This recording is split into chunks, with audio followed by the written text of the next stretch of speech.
Welcome to the Baseball Scotland post-COVID season vlog. This vlog is a platform to promote baseball in the UK, support player development, and share my passion of the game of baseball with you. So there's gonna be some amazing content, you don't wanna miss it, hit the subscribe button now.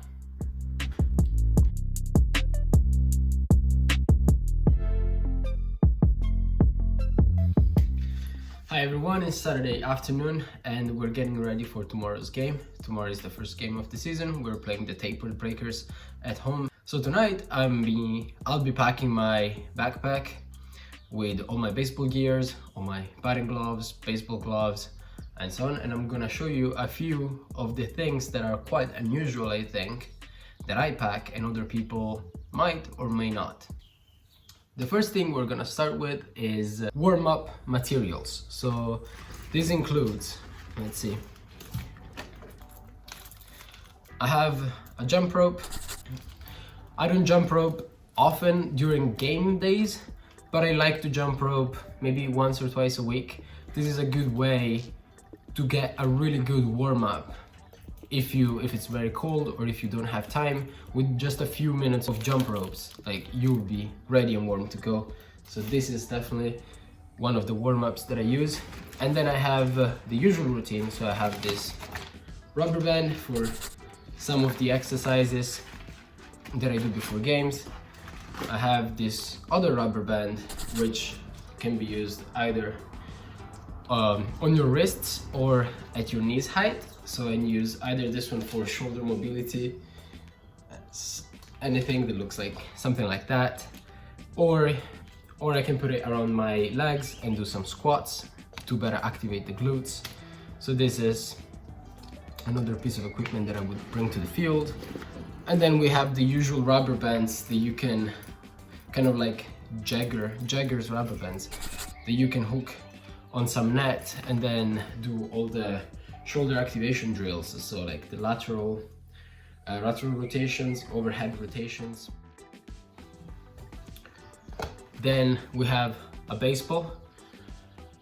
The reason why you should have a baseball is you're a baseball player, so you should have a baseball. And the second reason is that when you pack your glove, you should be putting the baseball inside so that the glove keep this shape and the pocket of the ball is never flat. If you pack your glove without anything inside, like, it's gonna get squished in your backpack with all the stuff on top, and it's gonna be this flat. And then when you take it out to play, the pocket is not nicely shaped and ready to be used. So you should be always put a baseball on top. That's at least what I do. That's what I've been growing up doing. Then we have two extra baseballs here. These are weighted balls, which I will bring them tomorrow to the field, but I will probably not use them.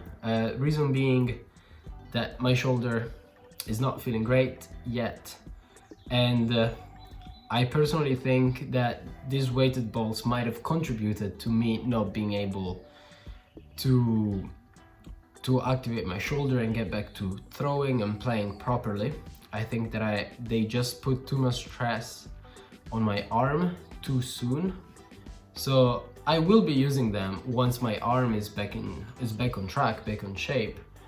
But using them too early in the season has definitely been one of the reasons why now my shoulder is suffering. So weighted balls, an amazing tool to develop your pitching speed, your pitching velocity, your arm strength as well. But I would recommend to use them with caution. Next thing up, we have this self-made invention. These are aluminum foil baseballs. I have a small bag of these ones, even if I've lost some of them. So I use these these aluminum foil baseballs as a drill to warm up hitting. So since this aluminum foil is very light, it would drift in the air with a bit of wind, and trying to hit these balls is actually quite difficult, because you would see that the ball floats in the air and it's gliding up and down and it's moving sideways. So if you want to hit them nicely, if you want to hit them square, you need to keep the eyes on the baseball from the moment that they leave your partner's hand all the way to when you hit them. So this is a good way to prepare for the game. So I would always bring them with me. If I have time before the game, I would find a partner and try to do a few swings on these aluminum foil balls. Extremely inexpensive and you can do it yourself, you know. It's a creative way to practice your contact. I think that this is everything I have for you today, at least tonight. So I hope you learned something new. Let me know in the comments down below, what is the weirdest thing that you bring to your baseball game? Let me know in the comments down below. And I'll see you tomorrow morning for the first game of the season.